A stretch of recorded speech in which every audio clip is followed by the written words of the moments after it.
Uh-oh, Richard. Oh, wow. Wow.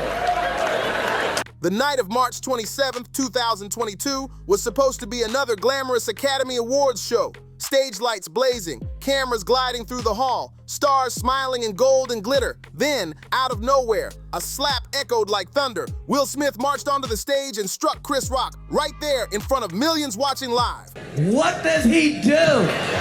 What the does that do that can help you out? Can this facilitate a dream or not?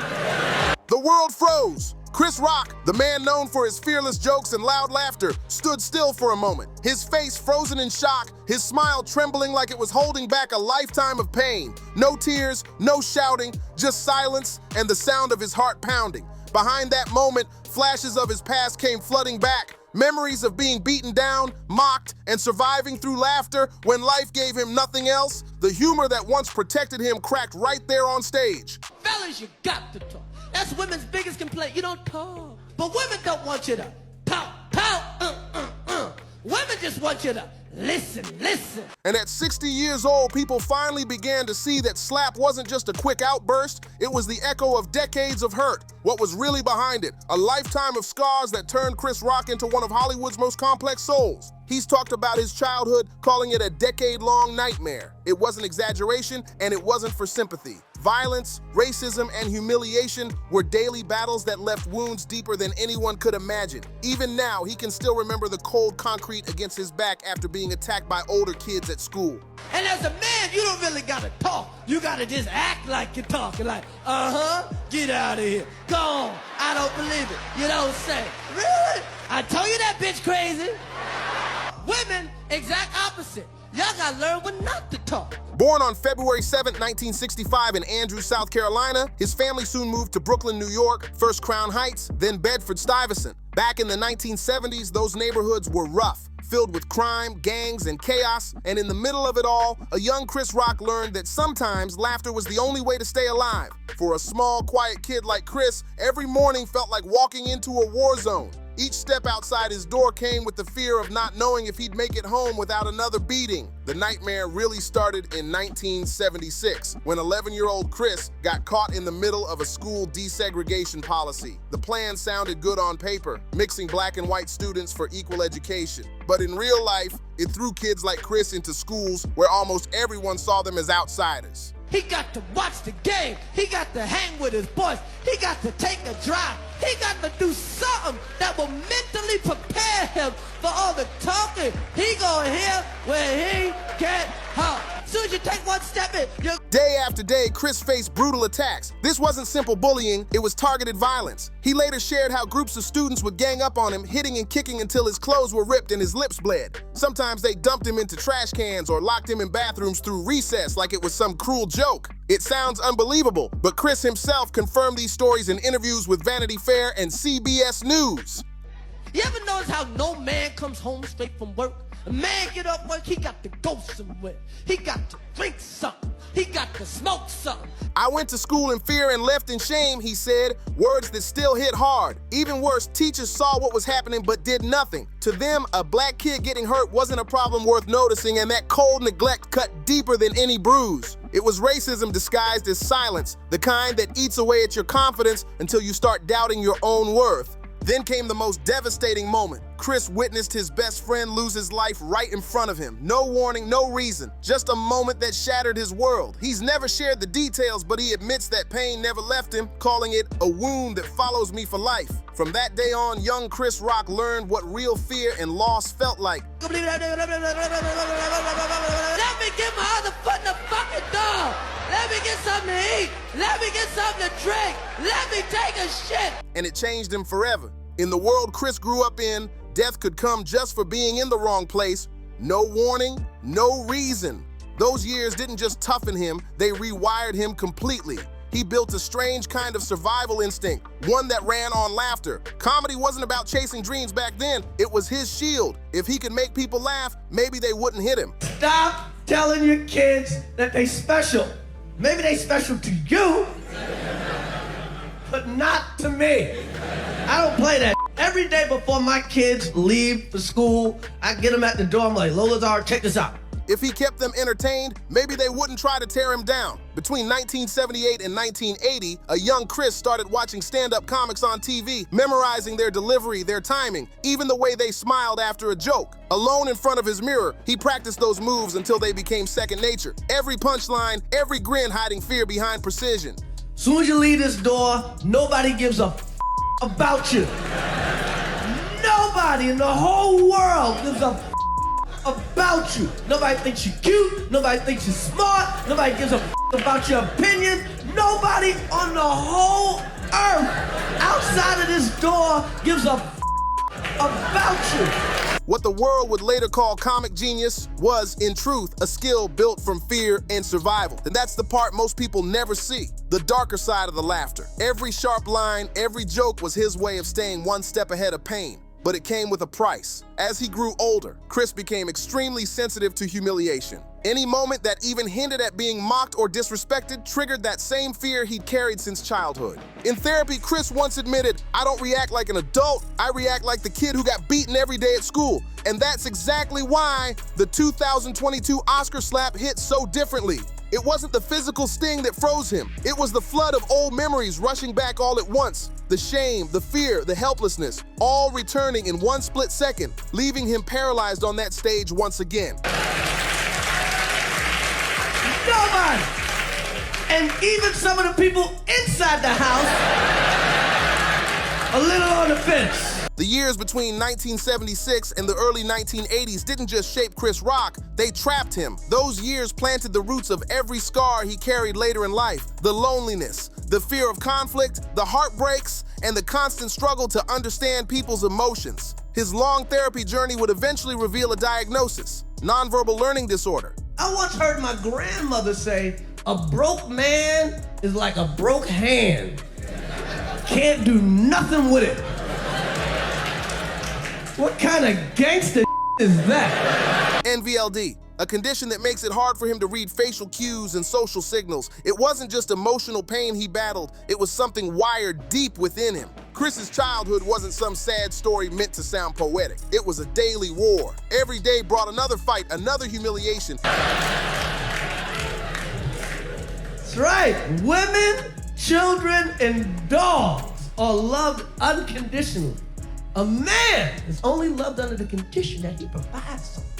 Another moment where he was treated like he didn't exist. But inside that chaos, one of America's sharpest comedic minds was being forged. Even now at 60, Chris admits, "I can forget a lot of things, but those years never go away." From those ashes rose the Chris Rock the world knows, confident, funny, and fierce.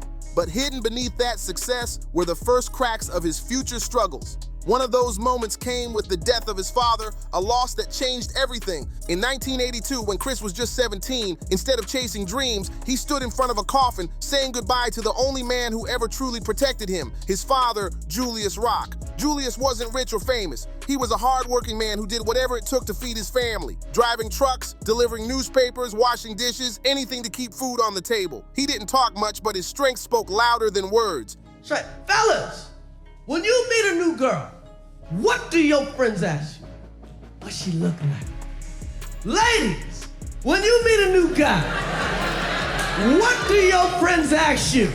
He taught young Chris that real power isn't in your fists. It's in standing tall even when life tries to break you. It was a quiet afternoon in 1982 when tragedy struck. Julius Rock's heart suddenly stopped from complications caused by a stomach ulcer. He was only 57. His passing left behind his wife, Rose, with a house full of kids and a teenage Chris trying to look strong on the outside while breaking apart inside. Chris remembers that day in haunting detail. The dim light in the house, his mother's cries echoing through the rooms, the neighbors stopping by with kind words before leaving, and then silence. What does he do? What the does that do that can help you out? Can this facilitate a dream or not? A silence so heavy, it felt like the air itself had disappeared. Losing a father at 17 wasn't just losing a parent, it was losing his compass, his guide through the chaos of Brooklyn life. Men taught him the fine line between toughness and recklessness, between surviving and surrendering. When he was gone, that balance vanished. Overnight, Chris was thrown into adulthood. No one had to tell him. He just knew he had to step up, to fill the shoes his father left behind, to become the man of the house before he even stopped being a kid. All the normal dreams of a 17-year-old, school, fun, a calm future, got boxed up and buried under responsibility. Brooklyn in the early 80s didn't allow room for youth or weakness. The Rock family had already been struggling, but losing Julius pushed them to the edge. just tell me the name of Children to raise, and none of them had the privilege of falling apart. For Chris, the familiar cycle returned: loneliness, fear, and silence. Once again, he was surrounded by people, yet felt completely alone, carrying a weight far too heavy for someone his age, a silence that would follow him wherever he went. Every street corner reminded Chris Rock of his father. Every night he'd lie awake staring at the ceiling, haunted by the goodbye he never got to say. That's right. In 16 years, I had more contact with my ex-wife than my parents did in 40 years. Okay, my father used to leave for work at 6:30 in the morning and come home at 8:30 at night. And during the day, him and my mother had absolutely no contact at all. He's admitted in interviews that Julius's death was the first time he truly felt what it meant to be left behind. That pain didn't just stay buried, it slipped into his art. By the late 1980s, when Chris started performing stand-up in Manhattan, his comedy carried more the weight of being a provider and the sting of absence. His jokes about fathers, family, and loss weren't just funny, they were real, raw, and filled with pain hiding behind punchlines. Unlike his peers like Eddie Murphy or George Carlin, Chris's humor hit differently. His punchlines sliced through laughter, funny yet aching, clever yet deeply human. If his brutal childhood made him fear humiliation, then his father's death made him terrified of disappearing, of fading away without leaving a mark just like Julius did. Man, what do women want? What the fuck do women want? Everything. Everything. Everything. Chris once said, "I work like a madman because I saw what happens when a father disappears too early. I don't want to evaporate like that." That fear drove him to the stage, turned him into an addict of the spotlight, chasing that rush of recognition to feel real. Every laugh from the crowd was proof.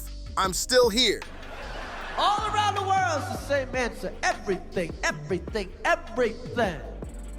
That's right, man. Only women can get away with that answer, everything. Nobody else is allowed to say everything. Yet no matter how much fame or money came his way, the emptiness from losing his father at 17 never truly left him. Behind every joke about marriage, family, or manhood, there's still a son missing his dad. Every joke Chris Rock told carried a hint of bitterness, laughter layered over a lost youth searching for a way out. At 17, he lost his father. At 18, he dropped out of school. And by 19, he was washing dishes, delivering newspapers, and hustling through odd jobs that offered no pride, just survival. When a man wants something, he goes, damn, I want that. I want it bad. I gotta figure out what I got to do to get that. When a woman wants something, she goes, damn, I want that. I want it bad. I gotta figure out who I could get to get me that. But in those uncertain years, Chris stumbled upon what he would later call his lifeline: the stage, the spotlight, and the sound of strangers laughing. Back in the late 1970s, when Brooklyn streets turned dangerous after dark, that quiet teenager would sneak out past 10 p.m., making his way toward Manhattan's comedy clubs. Pressing his face against fogged-up windows, he'd watch Eddie Murphy, just 19 but already electrifying rooms with unstoppable energy. He'd listen to Richard Pryor, turning stories of pain, racism, and poverty into something powerful, laughter with truth inside it. For the first time, Chris realized that pain could be transformed into power. On stage, nobody hit him, nobody mocked him, nobody questioned why he didn't fit in. Under those smoky lights, surrounded by half-drunk crowds and bursts of laughter, Chris finally felt human, free for the first time. In 1984, at just 19 years old, he took a bold step. His first stand-up show at the legendary Catch a Rising Star Club, where many icons had started. It wasn't perfect. He trembled, forgot lines, and spoke too fast. But then came a laugh, small at first, then louder, spreading through the crowd. In that moment, Chris felt something powerful ignite inside him. After years of being beaten down, that laugh gave him control. It gave him strength. Every round of applause made Chris Rock feel worthy, like he finally mattered. The blinding stage lights became his safe zone, the one place he wasn't scared anymore. Comedy turned into his church, his medicine, his escape from the memories of being pushed around and humiliated as a kid. On stage, he didn't have to fight to survive. Laughter became his armor. But the harsh truth, the pain never vanished. It just changed shape. Every scar, every memory slipped into his jokes. When he talked about racism, it came from being pelted with rocks as a child. When he joked about violence, it came from being beaten until he could barely speak. When he made fun of poverty, it was because he'd lived through it. Every performance in the early 80s felt like emotional surgery, healing himself by reopening his own wounds in front of strangers. Ironically, those cracks in his soul made him stand out in a world full of fake laughter. Chris didn't hide behind jokes. He turned pain into power. He dared to make audiences laugh and feel. He proved that comedy wasn't just about escaping pain. It was about facing it head on. By the late 1980s, people started to notice the fire in him. Eddie Murphy, already a huge star from Beverly Hills Cop, spotted Chris grinding on a small stage and said, "That kid's got fire!" That moment changed everything. Eddie gave him a small part in Beverly Hills Cop 2, 1987, just a few seconds on screen, but it was the first real door into Hollywood. Still, offstage, life was lonely. Chris had no father, no safety net, no one to guide him through fame or healing. The spotlight kept him going, but it didn't fix the broken pieces inside. In fact, the more he made people laugh, the more he had to bury his own sadness. The more famous Chris Rock became, the heavier the mask he had to wear, that cold, confident, unshakable man the world expected to see. But behind the jokes and the sharp comebacks was someone still hiding his pain. Comedy wasn't just a career for Chris, it was survival. By the late 1980s, his schedule was packed, the pressure was nonstop, and audiences always wanted more. That's when Chris started realizing the truth. He wasn't just chasing laughter, he was running from life. Comedy became his safe cage, the one space he could control when everything else still scared him. Just like that boy who once hid in school bathrooms to escape bullies. Ironically, it was in this same period of running that his talent exploded. By the early 1990s, Chris was ready for his biggest breakthrough, a career about to skyrocket, but also a mind ready to crack under the weight of old wounds resurfacing.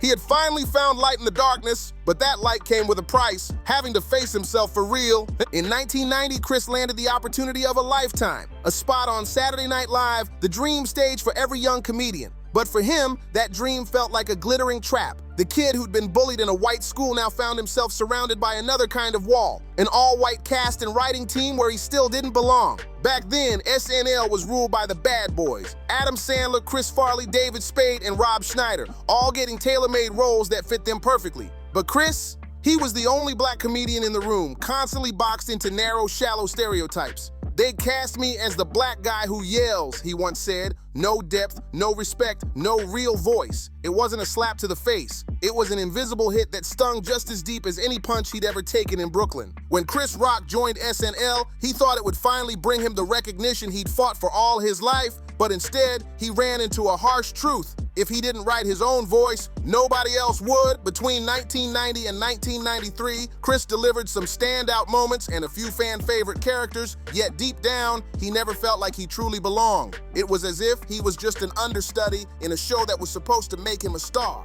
Each week, the pressure grew tighter, like an invisible rope around his neck. On camera, fans saw an electric performer full of life, but offstage, his co-workers saw a man who could barely fake a smile at 2 a.m. in the writer's room, and Chris himself, he saw someone fading, caught between glory and emptiness. By 1993, when NBC stopped giving him space to grow, Chris left SNL quietly. It wasn't a farewell full of gratitude. It was an exit heavy with disappointment. He felt trapped, overlooked, and suffocated by a system that didn't seem built for him. Sure, SNL gave him national fame, but it also drained him from the inside out. At just 28 years old, Chris was already burning out. His mind was crowded, haunted by old trauma, the weight of expectations from his community, and the terrifying thought that one mistake could end it all. That fear felt exactly like being that kid again, cornered, powerless, and desperate to escape. During this time, he barely slept, drank more than usual, and questioned everything. If comedy was supposed to save me, he wondered, why does it feel like it's killing me? But just as he was nearing his breaking point, Chris had one sharp realization. He was never meant to play the background in someone else's story.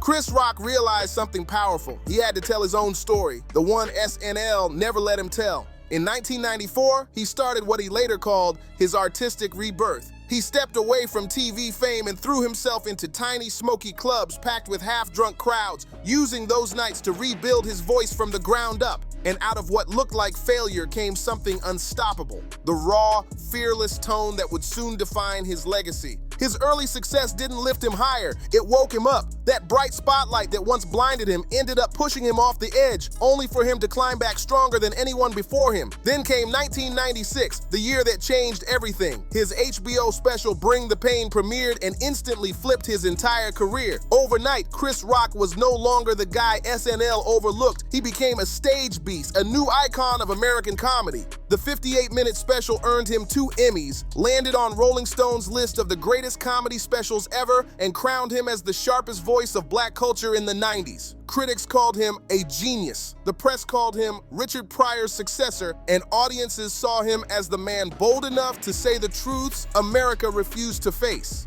But fame has a cost. The brighter the light, the darker the shadow behind it. Bring the Pain didn't just make Chris Rock a legend, it also chained him to an impossible standard. To always be that bold, that brilliant, that explosive. His punchlines cut so deep that people joke, Chris Rock is a weapon of mass destruction. But he knew the truth. Holding that kind of power on stage is one thing, living with it every single day is another. After that triumphant night in 1996, Chris walked off the stage, straight into silence. After Bring the Pain, the world saw Chris Rock at the top, but he felt trapped in a silence only success can bring. It was the silence of someone who'd climbed so high, he no longer knew where to go next. Chris once said, "I was put on a pedestal and no one tells you the pedestal is also a cage." The higher his fame rose, the lonelier he became. Every cheer, every headline, every genius label came with a new kind of pressure. The fear that one day he wouldn't live up to it. 2 years later came Bigger and Blacker, 1999, and then Never Scared, 2004, both massive hits, but with every show, Chris had to chase the impossible to recreate the once-in-a-lifetime magic of Bring the Pain. He knew genius wasn't something you could just turn on like a switch, yet the world expected him to stay electric forever. Behind those sold-out crowds were nights of lonely grind. Chris in hotel rooms, hunched over a laptop, rewriting every word, chasing perfection like his life depended on it. He feared losing his edge, feared becoming predictable, feared being forgotten. But beneath all that pressure was a deeper pain. Every time he stepped on stage, he had to give away another piece of that wounded kid who first used humor to survive. Bring the Pain had made him immortal in comedy history, but it also chained him to an image of perfection. Once you hit the peak, the world refuses to let you come down. You can't fail, can't falter, can't even feel sad. You're expected to shine forever. Chris Rock had become a legend, but the price of legend was a crushing loneliness no one could see. And that same pressure soon began cracking into his personal life, leading to what would become a painful 2-year divorce. Chris Rock and Malak Compton married just as Bring the Pain blew up and turned him into a household name. To the outside world, it looked like a perfect love story. The comedian who fought through darkness finally finding peace beside a woman who radiated calm. Malak was kind, grounded, and worked as a social advocate, while Chris was one of the sharpest voices in comedy. Together, they looked unstoppable, a match that seemed to promise healing. But real life doesn't follow fairy tales. As Chris's fame exploded, his schedule went into overdrive. Tours, movies, writing, producing, everybody hates Chris, and soon, cracks began to show. He didn't know how to stay emotionally open, how to listen, or even how to connect. Years of hiding pain had taught him to freeze his feelings to survive, but that same survival instinct ended up breaking his marriage. By 2010, at the height of his success, Chris made a brutal confession. He had cheated not once, but many times. In his Netflix special Tambourine, he admitted, "I was addicted to validation. Everyone's addicted to something. I was addicted to someone telling me I was great." Friends and co-workers had seen it coming. The exhaustion, the pressure, the constant need to prove himself. That tension drove him to what he'd later call the dumbest mistakes of my life. When Malak found out, the foundation began to crumble. Chris later said, "When you betray someone who truly loves you, you're throwing yourself off a cliff."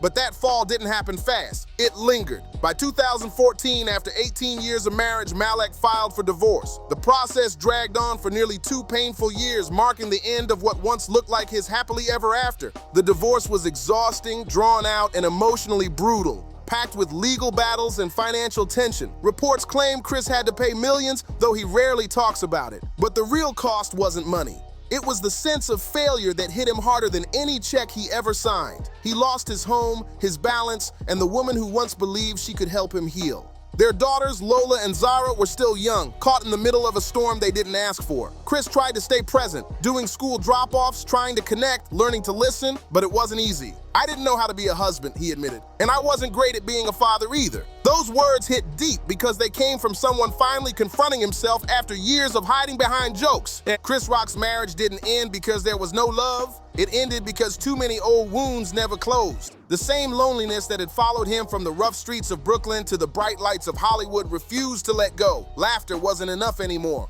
It couldn't drown out the fear of being left behind.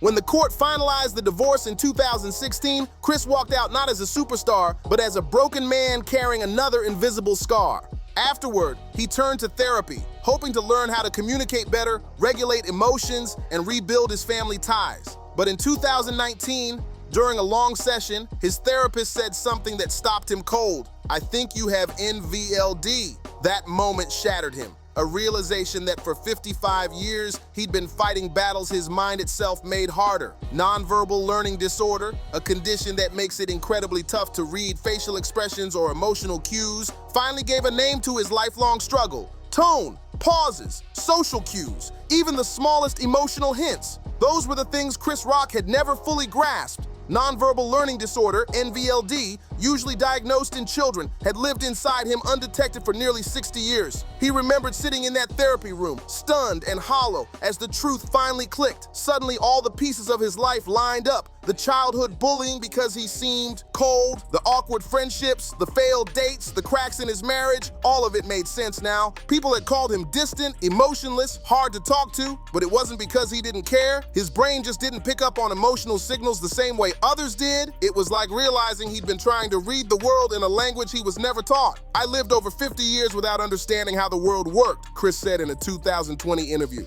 "I thought I understood, but turns out I was just guessing." His therapist explained something that stung even more. NVLD isn't rare. It's often caught in adolescence, but Chris's childhood had been filled with violence, racism, and zero emotional support. No one ever thought the quiet, misunderstood boy might be struggling with a neurological difference. It didn't make him less intelligent, not even close. Chris Rock remains one of the sharpest, most insightful comedians alive, but NVLD made him process emotion through a fog, delayed, distorted, yet deeply real. And then decades later, that unhealed sensitivity collided with the world in front of millions, the moment now known as the slap of the century.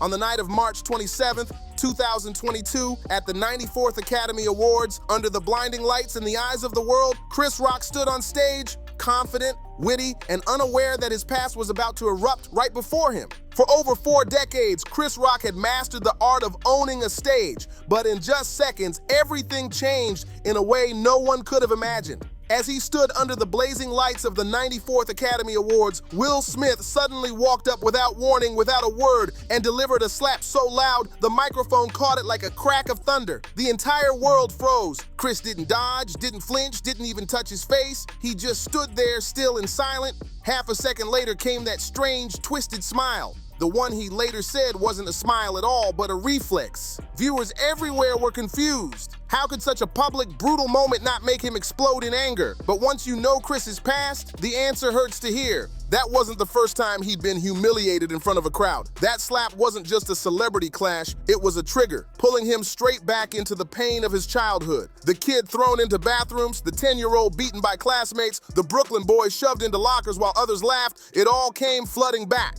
For years, he'd survived by staying still and silent, by learning that not reacting was sometimes the only way to stay safe. So that night, the 57-year-old man in a designer suit didn't just freeze, he reverted. For a heartbeat, he became that scared boy again who only knew how to smile through the pain. After the slap, Chris carried on with the show like a true professional. Flawless, calm, composed, but behind the curtain it was different. He couldn't sleep for nights. The physical sting faded quickly, but the humiliation seen by millions haunted him long after the lights went out. After the Oscars slap, Chris Rock vanished from the public eye. No shows, no interviews, no posts, just silence. Friends said he went into a kind of shutdown, drifting through days in a fog of emotional numbness. Those closest to him shared that he barely spoke, sometimes wandering through his home for hours, lost in thought, forgetting where he'd even been. For decades, Chris had trained himself to hide pain, to wear humor like armor, but that night felt like someone had smashed that armor to pieces. He once said, "I'm not a victim," but that night I could hear the kid inside me screaming. That inner voice, the one he'd buried for years, came roaring back. For months, he was even afraid to return to the stage, something unheard of in his 35-year career. He feared losing control, feared showing weakness, feared that the spark, the razor-sharp wit that defined him, was gone. The 2022 Oscars became the most personal and public heartbreak of his life. Not because of what Will Smith did, but because it revealed something brutal, that no matter how rich or respected he became, he could never fully outrun his past. Now at 60, Chris Rock stands at the peak of success but faces an emptiness that fame can't fill. His daughters Lola and Zara are grown and living their own lives. The grand New Jersey mansion, once full of laughter and family energy, now echoes with silence. The rooms feel colder, the halls emptier, and the only sounds left are the low hum of the refrigerator and his own lonely footsteps echoing through the space he once called home. Each night, Chris Rock still walks into arenas packed with cheering fans, New York, Boston, London, Toronto, his tour calendar overflowing. But behind the bright lights and packed crowds hides a bitter truth. He travels alone. No Malak, no family, no partner. Just him and the road. Every hotel room feels the same. Spotless, silent, and empty. He steps on stage to thunderous applause, then walks off into total quiet. Since the Oscar slap, Chris has been in therapy, and through those sessions, he's faced a truth he'd been avoiding for decades. Laughter isn't enough to hide sadness. Fame can't fill the space left by broken family ties, and success can't rewrite the mistakes of his past. One photo once went viral, breaking fans' hearts. Chris Rock leaving a theater after a show alone. No entourage, no security, just his phone in hand, head down, walking under the streetlights. The glow caught his shadow, and for a moment he didn't look like a superstar. He looked like a man who's walked too far for too long, realizing there's no one waiting for him at the end of the road. The real tragedy of Chris Rock isn't the slap, the scandals, or even the failed marriage. It's this. For 60 years, he's made the world laugh, but few have seen how much pain it took to create those laughs. At 60, the mask finally slipped, revealing not a fallen man, but one who's simply been lonely far too long. If you felt this story, don't forget to like, share, and subscribe, and I'll see you in the next one.